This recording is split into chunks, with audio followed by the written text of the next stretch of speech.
हिंदी में यूपीएससी की तैयारी से संबंधित प्रोग्राम्स को देखने के लिए सब्सक्राइब करें स्टडी IQ IAS हिंदी। नमस्कार साथियों, मैं कुणाल आप सभी का स्टडी IQ IAS हिंदी पे स्वागत करता हूं। हमारी आज की क्लास में हम लोग बात करने वाले हैं शुगर बोर्ड की, और इसके पीछे का रीजन है कि सीबीएसई ने अपने संबंधित सभी स्कूलों के लिए ये निर्देश जारी कर दिया है कि स्कूलों में शुगर बोर्ड्स का होना बहुत ही जरूरी है। तो ये जानते समझते हैं कि भारत के विद्यालयों के लिए ये क्यों जरूरी है कि वहां शुगर बोर्ड्स बनाए जाएं। तो सबसे पहले देखते हैं कि इस मामले में क्या कहती है हमारी news. Why are sugar boards necessary in schools explained. तो देखिए, द हिंदू का ये अपने आप में पूरे का पूरे एक आर्टिकल है जो एक्सप्लेन्ड है, और इसमें पता चलता है कि हाँ, हमें ये समझना होगा कि क्यों विद्यालयों के अंदर शुगर बोर्ड जरूरी है। तो देखते हैं चीजों को। तो क्या क्या क्लास में शामिल रहने वाला है चर्चा में। क्यों शुगर बोर्ड की आवश्यकता क्यों है हम लोग को, यह भी यहाँ पर देखना होगा, और इसके साथ साथ ये भी समझना होगा कि नियामक रूप क्या है इस मामले पर। तो फिलहाल स्थिति यही है कि छात्रों के चीनी सेवन पर नियंत्रण के लिए केंद्रीय माध्यमिक शिक्षा बोर्ड जो सीबीएसई यानी कि central board of secondary education, तो फिलहाल उसकी स्थिति यहाँ पर यही है कि जो central board of secondary education है सीबीएसई, उसने भारत भर में 24,000 से अधिक संबद्ध स्कूलों को शुगर बोर्ड स्थापित करने का निर्देश दिया है। यानी कि फिलहाल सीबीएसई ने यह निर्देश जारी किया है, और निर्देश जारी करते हुए सीबीएसई ने केवल और केवल उन्हीं विद्यालयों के लिए यह निर्देश दिया है जो सीबीएसई के तहत एफिलिएटेड है। तो उन्हीं के लिए पूरा का पूरा मामला भी सीबीएसई ने शुरू किया। अब इसके द्वारा छात्रों को अत्यधिक चीनी सेवन के खतरों के बारे में शिक्षित करने के लिए जानकारी प्रदर्शित की जाएगी। तो जितने भी सीबीएसई एफिलिएटेड स्कूल्स हैं उन सभी के लिए कह दिया कि शुगर बोर्ड्स बनाना है, और क्या करना है, जो आपके यहाँ पर छात्र हैं, जो विद्यार्थी हैं आपके विद्यालय में पढ़ने वाले, उन सभी को आपको ये बताना है कि अगर हम लोग अधिक मात्रा में चीनी का सेवन करते हैं तो यह हम लोग के लिए किस स्तर तक खतरनाक हो सकती है, और ये हमारे शरीर में कौन कौन सी बीमारियां बना सकती हैं। ये सारी की सारी बातें वहां पर बच्चों को समझाई जाएगी, उनको जागरूक किया जाएगा। हालांकि चीनी के सेवन से ऐसा कोई खास लाभ होता नहीं है स्वाद के अलावा। हम केवल स्वाद के लिए ही चीनी का अच्छे से इस्तेमाल करना पसंद करते हैं और हमें मजा आता है। बहुत सारे लोगों को होता है कि हाँ ठीक है, चाय पीनी है, जितनी मिनट चाय पियेंगे बिल्कुल बढ़िया से मीठी चाय पीनी होती है। इसके अलावा मिठाइयाँ भी हम लोग को पसंद होती है। केवल बात मिठाइयों तक या फिर चाय तक ही सीमित नहीं है। हम इसके अलावा एक चीज़ और देखते हैं, वो है आज के जीवन के अंदर पैकेज्ड फूड और ड्रिंक्स का इस्तेमाल करना। आज की दिनचर्या हमारी बहुत ज़्यादा व्यस्त हो गई है, और ये केवल दिनचर्या व्यस्त हम केवल जो कामकाजी वर्ग है उसके लिए ही नहीं है, बल्कि बच्चों के लिए भी देखा जाता है कि उन्हें भी आजकल पैकेज्ड फूड का सेवन करना, पैकेज्ड ड्रिंक्स का सेवन करना बहुत ज़्यादा अच्छा लगता है। और मतलब इंस्टेंट रेडी मिलता है, और इसके अलावा टेस्ट भी आपको प्रॉपर मिल जाता है, आपको अच्छा टेस्ट लगता है इन सभी का, तो इसलिए आप बहुत ज़्यादा इसका इस्तेमाल करना पसंद करते हैं। लेकिन यहाँ पर भी चीनी की अच्छी खासी मात्रा पाई जाती है जो आप लोगों को बहुत ज़्यादा बीमार कर सकती है। आइए जानते समझते हैं कि सीबीएसई ने क्या क्या मामला इसमें रखा है। हालांकि सीबीएसई ने जो ये निर्णय लिया है कि वो अपने स्कूलों के अंदर जो भी संबंधित स्कूल हैं उससे जुड़े हुए वहां पर शुगर बोर्ड्स बनाने की बात उसने कही है।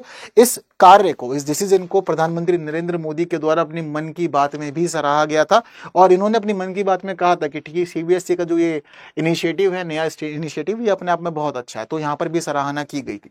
तो अब हम लोगों को जो सीबीएसई वाले स्कूल्स हैं उन स्कूल्स के अंदर कुछ इस प्रकार से हमें बोर्ड्स देखने को मिलेंगे। यही होते हैं शुगर बोर्ड्स।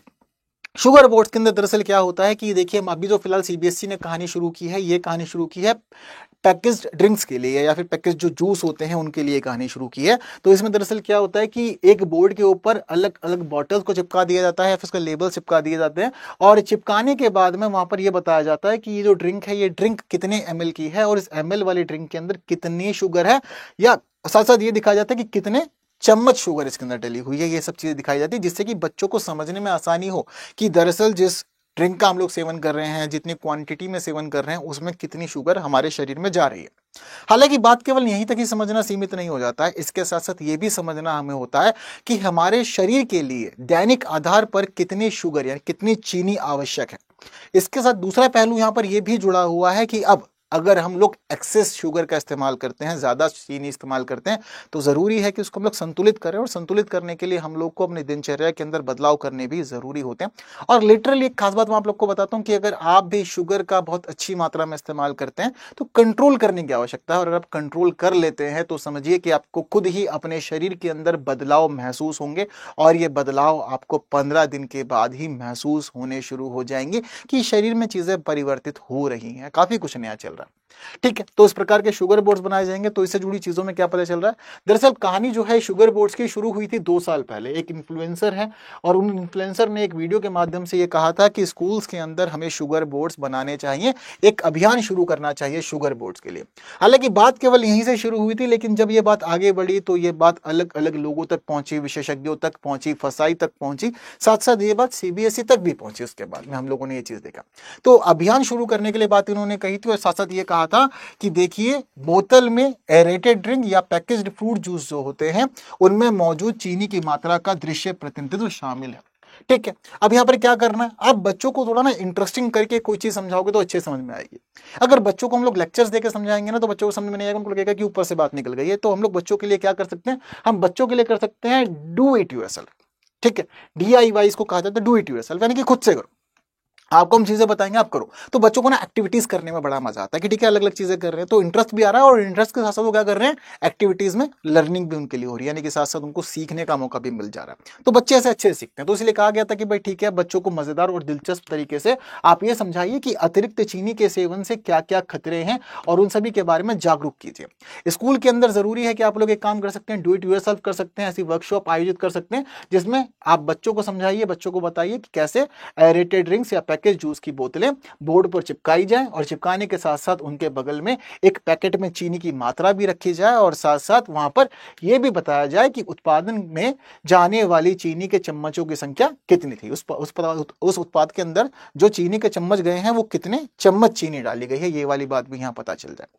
तो ये कुछ खास चीजें आपको करनी हो, कैसे करनी है, वो डू इट योरसेल्फ के तहत करनी है। ठीक है, बोर्ड ले लिया, बोर्ड पे आपको जो पैकेज जूस की बोतल है बोतलें लगा दी, बोतलों के साथ साथ अपने बगल में क्या कर दिया, एक पैकेट में चीनी की मात्रा आपने वहां पर डाल दी और साथ साथ यहां पर यह भी दिखा दिया कि जिस समय इसको बनाया गया था उस समय कितना चम्मच चीनी डाली गई थी, एक जो आपकी बॉटल है उस बॉटल के अकॉर्डिंग। ठीक है, तो आपको जो कुछ देखने को मिलेगा कुछ इस प्रकार से ही देखने को मिलेगा। ठीक है, यहाँ पे चम्मच की मात्रा भी लिखी हुई है और साथ साथ आप यहाँ पर बस एक पैकेट के अंदर चीनी भी डाल सकते हैं, शुगर भी डाल देंगे, जिससे पता लगेगा कि इसमें इतनी चीनी है, इतने चम्मच की मामले इसमें बना हुआ है। ठीक है, क्लियर है बात यहां तक सभी लोगों को। तो ये काम करने का बोला गया। साथ साथ यहां पर यह बताया गया कि एक लोकप्रिय एरेटेड ड्रिंक के अंदर 300 ml की बोतल में 8 चम्मच चीनी जनरली होती है, ये सामान्य स्थिति पता चली। अब शुगर बोर्ड क्या कर रहे हैं, ये आपको आवश्यक जानकारी प्रदान कर रहे हैं जिसमें अनुशंसित चीनी का सेवन, खाए जाने वाले खाद्य पदार्थों में चीनी की मात्रा, उच्च चीनी खपत से जुड़े स्वास्थ्य जोखिम और स्वास्थ्य आहार विकल्प, ये सभी चीजें आपको पता कैसे चलेंगे, शुगर बोर्ड से चलेंगे। तो कितनी सारी चीजें हमें शुगर बोर्ड बता रहा है, शुगर बोर्ड हमें बता रहा है कि ठीक है, सबसे पहले आपको यह समझना है कि अनुशंसित चीनी कितनी है, यानी कि आपका जो शरीर है, आप जिस आयु में है उस आयु के हिसाब से, उस उम्र के हिसाब से आपको कितनी चीनी का सेवन करना चाहिए, ये वाली बात भी आपको पहले यहां पर समझाई जाएगी, बताई जाएगी कि देखो आपको कितना सेवन करना चाहिए, लेकिन आप कितना सेवन कर रहे हैं। अब आपने भाई जो पदार्थ लिया है, चाहे वो कोई खाने वाली चीज हो या फिर वो कोई पैकेज ड्रिंक है, पैकेज फूड है, उसमें चीनी की मात्रा कितनी डली हुई है, इसके साथ साथ अब आप लगातार इसी प्रकार से इसका इस्तेमाल करते हैं तो उच्च चीनी का सेवन, यानी कि ज्यादा चीनी का सेवन करने से आपके शरीर में कौन कौन से जोखिम है, कौन कौन से रिस्क हैं, क्या क्या आपको हो सकता है, और अगर आप उसकी जगह पे कोई एक अच्छा विकल्प लेना चाहते हैं तो वो अच्छा विकल्प क्या हो सकता है आपके लिए, वो वाली बात भी इन शुगर बोर्ड्स के माध्यम से समझाई जा सकती है। तो ये पूरा का पूरा मामला था, केवल और केवल यही नहीं दिखाना है कि एक ड्रिंक के अंदर कितनी चीनी है, लेकिन ये भी समझाना है कि उससे जुड़े हुए रिस्क क्या है, उसके लिए क्या क्या विकल्प है, क्या आप और इस्तेमाल कर सकते हैं। ठीक, सीबीएसई ने यहाँ पर एक निर्देश देते हुए फिलहाल चीजें क्लियर की और कहा है कि देखिए सभी स्कूल 15 जुलाई तक शुगर बोर्ड की गतिविधि को के ऊपर संक्षिप्त रिपोर्ट देंगे और साथ साथ तस्वीरें भी जमा करेंगे कि कैसी कैसी स्थिति आपके यहाँ रही है। ठीक है, तो 15 जुलाई तक का समय दिया है, हालांकि फिलहाल वेकेशन चल रही है और स्कूल जो है वो 1 जुलाई से ही खुलेंगे, तो इसलिए कह दिया गया है कि ठीक है 15 जुलाई तक आपको पूरी रिपोर्ट देनी है, साथ साथ फोटोज भी शेयर करनी है। सीबीएसई को यहाँ पर उम्मीद है कि लगभग 2 करोड़ छात्रों को यहाँ पर लाभ होगा और साथ साथ उनके परिवारों में भी जागरूकता बढ़ेगी, ये सीबीएसई को उम्मीद है पूरी तरह से इस पूरे मामले में। ठीक, अब केवल बात यहीं तक ही सीमित नहीं है, दरअसल शुगर बोर्ड की आवश्यकता हम लोग को है क्यों, ये भी समझिए। देखिए कुछ चीजें तो मैंने आप लोग को बता ही दी हैं फिलहाल कि देखिए दिनचर्या जो है वो बदली है। अभी हम लोग ना केवल और केवल घर के खाने तक सीमित नहीं है, बाहर के भी जो बहुत सारे पैकेज्ड फूड हैं वहां तक हम लोग का विस्तार बहुत ही अच्छे से हो चुका है। पैकेज्ड जूस भी हम लोग सेवन कर रहे हैं, पैकेज्ड हम लोग के जो अलग अलग प्रकार के जंक फूड्स होते हैं उनका भी हम लोग सेवन कर रहे हैं और सभी के अंदर हम लोग को शुगर की मात्रा देखने को मिलती है। आप कभी भी कोई भी पैकेट उठा कर देख लीजिए, वहां लिखा होता है टोटल शुगर, ठीक है, एडेड शुगर, ये वहां पर लिखा हुआ होता है प्रॉपर, तो आपको वहां पता चलेगा कि हाँ भाई शुगर कैसे कैसे इसमें कितनी मात्रा में शामिल है और हमारे लिए कितना जरूरी कैलोरी है और इसमें कितना शामिल है, वो चीजें वहां पता चलती है। तो शुगर बोर्ड की आवश्यकता क्यों है? तो देखिए एक्चुअल में मैं आपको बता दें कहानी कहां से शुरू हुई थी, एक इन्फ्लुएंसर से शुरू हुई थी ना। ये वाली बात राष्ट्रीय बाल अधिकार संरक्षण आयोग ने भी नोटिस की कि हाँ ऐसा कुछ होना चाहिए। तो राष्ट्रीय बाल अधिकार संरक्षण आयोग ने ही सभी स्कूलों के अंदर शुगर बोर्ड बनाने पर जोर दिया। हालांकि जो जोर दिया गया है इस आयोग के द्वारा, इस आयोग ने कहा कि सभी स्कूलों में होना चाहिए। तो अभी फिलहाल जो निर्देश दिया गया वो सीबीएसई ने दिया, अपने सभी जुड़े हुए स्कूलों को दिया है। लेकिन फिलहाल ये जो एनसीपीसीआर है ये मानता है कि भाई देश के सभी स्कूलों के अंदर बच्चों के लिए शुगर बोर्ड्स बनाए जाने चाहिए। केवल और केवल सीबीएसई तक ही इस मामले को सीमित नहीं रखा जाना चाहिए। राज्य बोर्ड के जो मामले हैं, जो राज्य बोर्ड से जुड़े हुए विद्यालय हैं, वहां तक इसको विस्तार दिया जाना चाहिए। मार्च में सीबीएसई को एक पत्र लिखा था एनसीपीसीआर ने, और पत्र लिखते हुए ये बताया था कि देखिए जी, पिछले अगर एक दशक का आंकड़ा हम लोग समझे तो पता चलता है कि भारत के जो बच्चे हैं, जो विद्यार्थी हैं हम लोग के, उन लोगों के जीवन में टाइप 2 डायबिटीज के मामले में बहुत ज्यादा वृद्धि हुई है। अब टाइप 2 डायबिटीज एक ऐसी समस्या है जो जनरली हम लोग को बड़े लोगों में देखने को मिलती है, वयस्कों में देखने को मिलती है। टाइप 2 डायबिटीज से पहले केवल वयस्क ही प्रभावित हुआ करते थे। डायबिटीज पहले हमें वयस्कों में ही देखने को मिलती थी और वयस्कों में भी बाद में देखने को मिलती थी, जो 35, 40, 45 वर्ष की उम्र के हुआ करते थे। तब पता चलता था कि हाँ डायबिटीज जैसी कोई बीमारी हो जाती है और वो लोगों को हो रही है। लेकिन अब ये जो बीमारियां हैं वो केवल वयस्कों तक ही सीमित नहीं रह गई हैं, बल्कि बच्चों तक इनका विस्तार हो गया है, जिसके पीछे का बड़ा रीजन है एक परिवर्तित जीवन शैली। और वो परिवर्तित जीवन शैली केवल हम लोगों के लिए बहुत सारी बीमारियां ही साथ में लेकर के आ रही हैं। इसके अलावा कुछ अच्छी चीजें हम लोग को देखने को नहीं मिल रही है, क्योंकि एक्सरसाइज करना कम हो गया है, मोबाइल फोन पे ज्यादा समय बिता रहे हैं, स्क्रीन टाइम ज्यादा हो गया है, हम लोग का फिजिकल एक्टिविटी कम हो गई है, हम लोग को सब चीजें आसान करने में बड़ा मजा आ रहा है। हम सब कुछ चाहते हैं कि हम बस आसानी से सब चीजें मिलती रहे, इजीली मिलती रहे। और जो हम लोग का वर्क हुआ करता था पहले, उस वर्क को अब हम लोग लगातार वर्क टाइम को रिड्यूस करते जा रहे हैं। बदल रही हैं चीजें बहुत ज्यादा। तो अब जो ये बदलती हुई जीवन शैली है, एक तो वो प्रभाव डाल रही है, दूसरा चीजें जेनेटिकली भी होती हैं, वो भी हम लोग के जीवन में शामिल हो जाती है। तो मिलजुल करके कहीं ना कहीं प्रभावित हम लोग को चारों तरफ से किया जा रहा है। ठीक है, तो बीते एक दशक के अंदर टाइप 2 डायबिटीज के मामलों में अच्छी खासी वृद्धि हुई है। और उसके साथ साथ ये भी पता चला है कि वयस्कों की बीमारी थी और वयस्कों की बीमारी बच्चों के अंदर होने लग गई है। ठीक, इसके अलावा खतरनाक प्रवृत्ति उच्च चीनी सेवन के कारण है। ठीक है, और ये पूरा का पूरा खतरनाक मामला हो रहा है, उसके पीछे रीजन क्या माना गया है कि देखिए बड़ी संख्या में, अच्छी खासी संख्या में चीनी का सेवन कर रहे हैं हमारे देश के लोग, हमारे देश के बच्चे, जिसकी वजह से ये सब कुछ हो रहा है। अब इसके अलावा ये भी पता चलता है कि भाई स्कूल के वातावरण में मीठे स्नैक्स बहुत ज्यादा पसंद करते हैं, स्नैक्स खाना, तो उसकी वजह से भी चीनी की मात्रा पहुंच रही है। पेय पदार्थ जो ड्रिंक्स वगैरह हैं, मीठी मीठी या फिर जो भी हम लोग पीना पसंद करते हैं आजकल पैकेज ड्रिंक्स, तो वहां पर भी भाई आप लोग को शुगर मिल जाता है।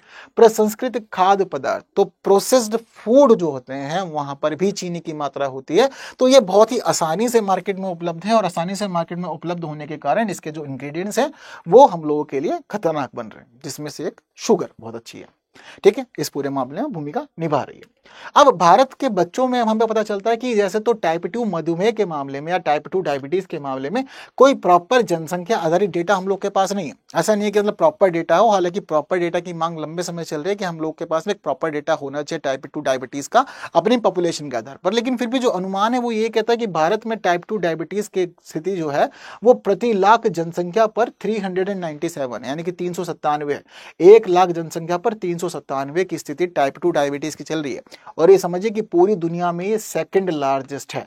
सबसे ज्यादा कहां पर है? तो सबसे ज्यादा चीन के अंदर है, चाइना के अंदर है। और चाइना में ये पता चलता है कि प्रति लाख जनसंख्या पर 734 टाइप 2 डायबिटीज के मामले हैं।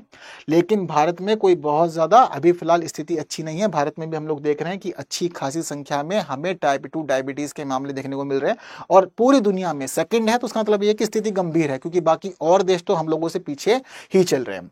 अब इस टाइप 2 डायबिटीज की घटनाओं का या इन मामलों का इतनी बड़ी संख्या में आने का एक बड़ा रीजन ये है कि दरअसल ये माना जाता है कि 5% ही चीनी का सेवन किया जाना चाहिए। कितना? 5%। जो भी आप दिन में खा पी रहे हैं, जो कैलोरीज आपके शरीर में जा रही है, उस पूरी की पूरी कैलोरीज के मामले में 5% ही आपको चीनी का इस्तेमाल करना होता है। लेकिन हम कर क्या रहे हैं? तो हमें यहां पर यह भी पता चलता है कि 4 से 10 वर्ष की जो आयु के बच्चे हैं, वह बच्चे जनरली 13% कैलोरी सेवन कर रहे हैं चीनी से। इसके अलावा 11 से 18 वर्ष की आयु का जो वर्ग है वो 15% चीनी का सेवन कर ले रहा है अपनी दैनिक कैलोरी के अंदर। अब 4 से 10 वर्ष वाले बच्चे 13 पर है, और वहीं 11 से 18 वाले जो वर्ग है ये लोग 15% पे। पर कितनी चीनी का सेवन करना है, कितनी चीनी आवश्यक आप लोग के लिए, केवल और केवल 5%। तो समझ में आ रहा है कि 4 से 10 उम्र का जो वर्ग है यहां पर भी मामला ज्यादा चल रहा है, और 11 से 18 वर्ष की जो आयु वर्ग है यहां पर भी स्थिति ज्यादा चल रही है, काफी ज्यादा है 15%, और केवल 5% ही आपको इसकी मात्रा रखनी है अपने दैनिक कैलोरी सेवन के अंदर। ठीक है, तो अब जब इतनी अधिक मात्रा में हम सेवन करेंगे तो ये रेगुलर बेसिस पर होगा, और रेगुलर बेसिस पे होगा तो फिर दीर्घकालीन स्थितियों में ये हमें गंभीर रूप से प्रभावित तो करेगा ही करेगा, इसमें कोई दो राय बिल्कुल भी नहीं है। हालांकि बात करें भारत के अंदर कि क्या है नियामक रुख हम लोग के पास में, तो देखिए भारत में हमारे पास जो नियामक रुख है उस मामले में पता चलता है कि जो फसाई है, फसाई ने जिस प्रकार से सीबीएसई को कहा था, जोर दिया था इस बात पे कि भाई ठीक है आपको ये काम करना है, और साथ साथ सीबीएसई ने आगे भी बढ़ाया। हालांकि फसाई का ये मानना है कि ठीक है सब जगह पर होना चाहिए, सभी स्कूलों को इसमें लागू करना चाहिए, लेकिन फिलहाल सीबीएसई इसको आगे बढ़ा रहा है। तो फसाई ने दरअसल इस पूरे के पूरे कार्य के लिए ना एक पैनल भी बनाया था, और पैनल कब बनाया था, इस साल की शुरुआत में बनाया था। तो विशेषज्ञों का एक पैनल बनाया, और पैनल बनाने के बाद इसका मुख्य उद्देश्य ये रखा गया कि स्कूली भोजन से संबंधित उच्च वसा, नमक और चीनी की परिभाषा तय करना। यानी कि जो हमारे स्कूली भोजन होता है, स्कूल के बच्चों का जो भोजन होता है उसमें हमें तय करना है HFSS। HF यानी कि high fat, salt and sugar. इसके लिए हमें एक परिभाषा तय करनी है कि जो हमारे स्कूली बच्चे हैं उनके भोजन में हाई फैट की मात्रा कितनी होनी चाहिए, कितनी शुगर की मात्रा होनी चाहिए, कितनी साल्ट की मात्रा होनी चाहिए। अब यहां पर इसी बात को डिफाइन करने के लिए इन लोगों ने क्या किया था कि पैनल स्थापित किया था, पैनल गठित किया था। हालांकि ये पैनल गठित तो हुआ, लेकिन गठित होने के बाद उचित निष्कर्षों पर पहुंच नहीं पाया, इसी वजह से निर्धारित मानक नहीं हो पाए हैं HFSS के। तो फसाई ने अभी तक HFSS के मानक निर्धारित नहीं किए हैं, और इसके अलावा फ्रंट ऑफ पैक लेबलिंग विनियामकों और के लिए जो मतलब जो यहां पर मामला था फ्रंट ऑफ पैक लेबलिंग विनियामकों के लिए, उनके लिए हेल्थ स्टार सिस्टम जो है वो इन्होंने नहीं बनाया। ठीक है, तो फ्रंट ऑफ पैक लेबलिंग विनियमों के लिए हेल्थ स्टार रेटिंग सिस्टम तैयार जो किया जाना था वो अंतिम रूप तक अभी पहुंच नहीं पाया है, तो इसको भी फिलहाल अभी अंतिम रूप तक पहुंचाना है। लेकिन मामला जो है वो थोड़ा सा गड़बड़ हो रखा है, क्योंकि पैनल जो था वो पैनल अंतिम निष्कर्ष तक नहीं पहुंच पाया, सभी चीजें नहीं कंप्लीट कर पाए, जिसकी वजह से अभी फिलहाल मानक निर्धारित नहीं किए जा सके। ठीक है, लेकिन फिर भी काम किया जाना है। और वर्तमान में अब जो पूरी की पूरी स्थिति है वो वर्तमान में स्थिति ये बनी हुई है कि फसाई के पास में खाद्य पदार्थों के दावे करने वाले ब्रांडों के लिए तो विनियमन है, यानी कि जो खाद्य पदार्थों के दावा करते हैं उससे जुड़े हुए जो ब्रांड है उनके लिए तो विनियमन बना रखे हैं। लेकिन हमें ये भी पता चलता है कि भारत के अंदर साथ साथ में पैकेज्ड जूस पर दावे करने के लिए भी नियम बने हुए हैं। ठीक है, लेकिन जो HFSS का मामला है इस मामले में अभी तक स्थिति जो है वो गड़बड़ाई हुई है, ठीक नहीं है।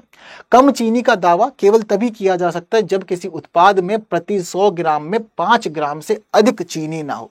अब यह समझ लीजिए कि जो आप प्रोडक्ट बना रहे हैं उस प्रोडक्ट के अंदर अगर 100 ग्राम पे पर 100 ग्राम पे अगर आप 5 ग्राम चीनी शामिल कर रहे हैं तो मामला ठीक है, यहां माना जा सकता है कि चीनी की मात्रा कम है। लेकिन पर 100 ग्राम पे अगर 5 ग्राम से ज्यादा चीनी की मात्रा है तो इसका मतलब यह है कि आप कम चीनी होने का दावा नहीं कर सकते, चीनी ज्यादा ही है यहां पर।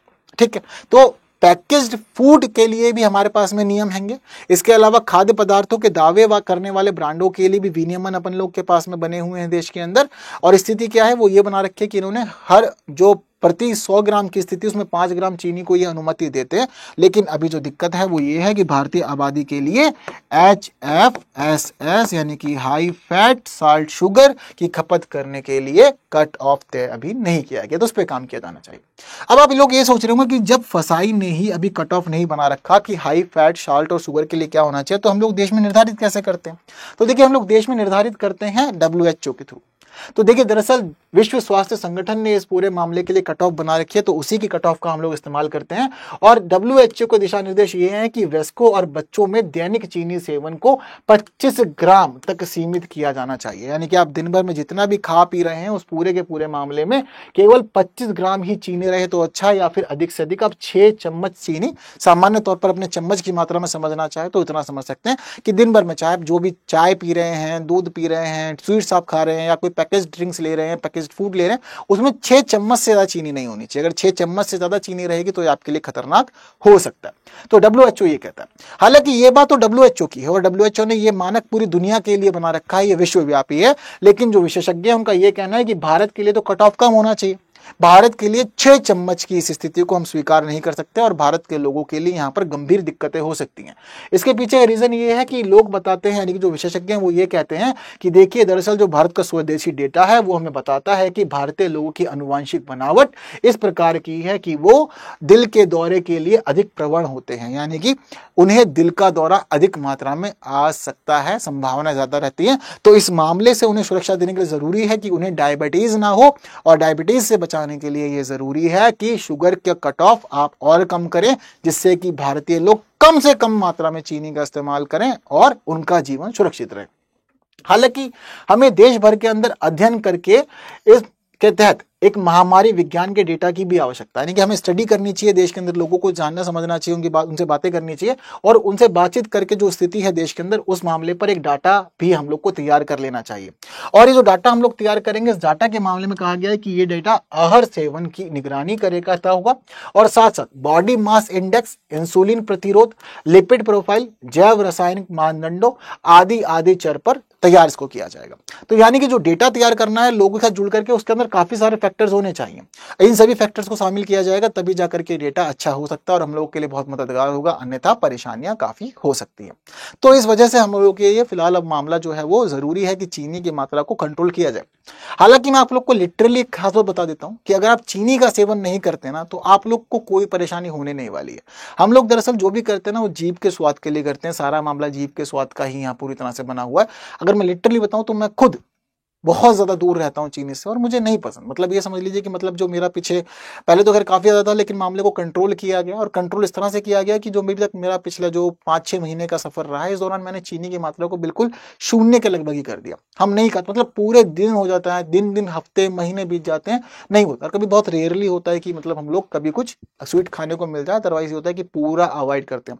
हालांकि ये बात यहीं तक ही सीमित नहीं है। आप कभी ना सेलिब्रिटीज के इंटरव्यू सुनिएगा, जो सेलिब्रिटीज हैं उनसे पूछेगा कभी कि फिटनेस के पीछे का रीजन क्या है, तो वो बताते हैं कि उनके फिटनेस के पीछे का एक बड़ा रीजन है चीनी का सेवन ना करना। इट मीन्स वो चीनी किसी भी तरह से नहीं ले रहे हैं, किसी भी रूप में नहीं ले रहे हैं, वो मिठाइयां नहीं खा रहे हैं अपनी पसंद की, वो काजू कतली का सेवन नहीं कर रहे हैं, वो जूस पीना पसंद नहीं कर रहे हैं जहां पर चीनी डली हुई है, चीनी यहाँ पर ऐड की है आपने, वो ऐसे फूड नहीं ले रहे हैं जहां पर पहले से शुगर पाई जा रही है। तो वो शुगर से बचना चाह रहे हैं, परहेज कर रहे हैं। और अगर शुगर से बचते हैं तो आपकी फिटनेस भी अच्छी रहती है, आपका शरीर भी हेल्दी रहता है और आप बहुत सारी बीमारी से बच जाते हैं। तो जरूरी है कि इस मामले पर ध्यान रखें। और ये कहानी केवल बच्चों तक ही सीमित नहीं, बल्कि हर किसी को अपने जीवन में सामान्य तौर पर लागू करना चाहिए।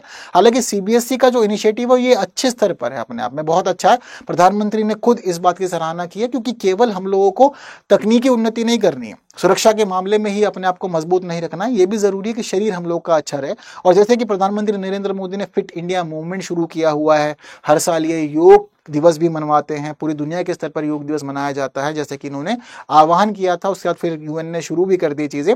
तो अब ये सभी चीजें इस वजह से, ताकि देश की जो पॉपुलेशन है वो भी हेल्थी रहे। तो हेल्थी रहने के लिए जरूरी है कि हम लोग अपनी दैनिक दिनचर्या के अंदर किस प्रकार से क्या खा रहे हैं क्या नहीं खा रहे हैं उस पर भी हम लोग अपनी नजर रखें। हालांकि यहाँ एक क्वेश्चन है आप लोग के लिए, केंद्रीय माध्यमिक शिक्षा बोर्ड ने भारत भर के सभी संबद्ध स्कूलों को शुगर बोर्ड स्थापित करने का निर्देश दिया है। पिछले एक दशक में बच्चों में टाइप 2 डायबिटीज या मधुमेह में उल्लेखनीय वृद्धि हुई है। तो बताइए कौन सा सही है? कथन 1 और कथन 2 दोनों सही है तथा कथन 2 कथन 1 की सही व्याख्या करता है। कथन 1 और कथन 2 दोनों सही है तथा कथन 2 कथन 1 की सही व्याख्या नहीं है। कथन 1 सही है जबकि कथन 2 सही नहीं है। कथन 1 सही नहीं है जबकि कथन 2 सही है। तो इस प्रश्न का उत्तर आप लोगों को कमेंट में मुझे बताना है। और प्रश्न का उत्तर कमेंट करने के साथ साथ ये भी जरूरी है कि आप लोग एक महत्वपूर्ण इन्फॉर्मेशन समझे हमारे P2I बैच की। तो दरअसल स्टडी IQ आप लोग के लिए एक P2I बैच शुरू कर रहा है। ये P2I बैच उन लोगों के लिए है जो 2026 की परीक्षा की तैयारी कर रहे हैं। आप लोगों को इस बैच के अंदर प्रॉपर क्लासेस मिलेंगे, जहां पर आपके जो कोर्स है, सिलेबस है, उसको कंप्लीट किया जाएगा। क्लासेस के अंदर आप लोगों को नोट्स मिलेंगे, हैंड रिटन नोट्स होंगे, साथ साथ आप लोगों को बुक्स भी दी जाएगी। इसके अलावा इस बैच की एक फीचर खास ये भी है कि आप लोगों को 1-to-1 मेंटरशिप भी मिलेगी। इसके अलावा यहाँ पर हमारा PRP यानी कि prelims residential programme, mains residential programme शामिल है। ये इंपॉर्टेंट फीचर्स हैं जो आप लोग को मिलेंगे। और वहीं जो टेस्ट के अंदर जो मंथली टॉप परफॉर्मर होगा उसको 11,000 का प्राइस भी दिया जाता है। तो फिलहाल चल रही है सेल, और सेल है केवल 31 मई तक। और इस सेल के अंदर आप लोगों को ये बैच बेस्ट डिस्काउंट पे मिलेगा। हालांकि बेस्ट डिस्काउंट लेने के लिए ये जरूरी है कि आप लोग KL लाइव कोड का इस्तेमाल करें। KL लाइव कोड यूज करेंगे, बेस्ट डिस्काउंट आप लोग को मिल जाएगा और 31,499 ही आपको पे करना होगा। हालांकि इसका एक खास बात ये भी है कि आप लोग बैच में एनरोल रह के पढ़ाई भी कर सकते हैं और प्रीलिम्स एग्जाम क्लियर करेंगे तो आप लोगों की फीस भी वापस कर दी जाएगी। ठीक है, तो जल्दी कर लीजिए खुद को एनरोल, क्योंकि समय बहुत ज़्यादा कम है इस बैच को लेने के लिए। आप लोग मेरे साथ जुड़ सकते हैं टेलीग्राम, इंस्टाग्राम, फेसबुक और एक्स पर, और इस QR कोड को स्कैन करके आप लोग सीधा पहुंच जाएंगे मेरे टेलीग्राम चैनल पे। तो ये सब कुछ भी आप लोग के लिए ज़रूरी है। तो बस आज की क्लास में इतना ही, जितनी महत्वपूर्ण बातें करनी थी वो सब कर ली गई है। फिलहाल वीडियो है बहुत ही इन्फॉर्मेटिव, इसलिए ये ज़रूरी है कि इसको बाकी लोगों तक शेयर किया जाए, और जिन्होंने लाइक नहीं किया लाइक भी कर दीजिएगा। Thank you so much. जय हिंद। हिंदी में यूपीएससी की तैयारी से संबंधित प्रोग्राम्स को देखने के लिए सब्सक्राइब करें स्टडी IQ IAS हिंदी।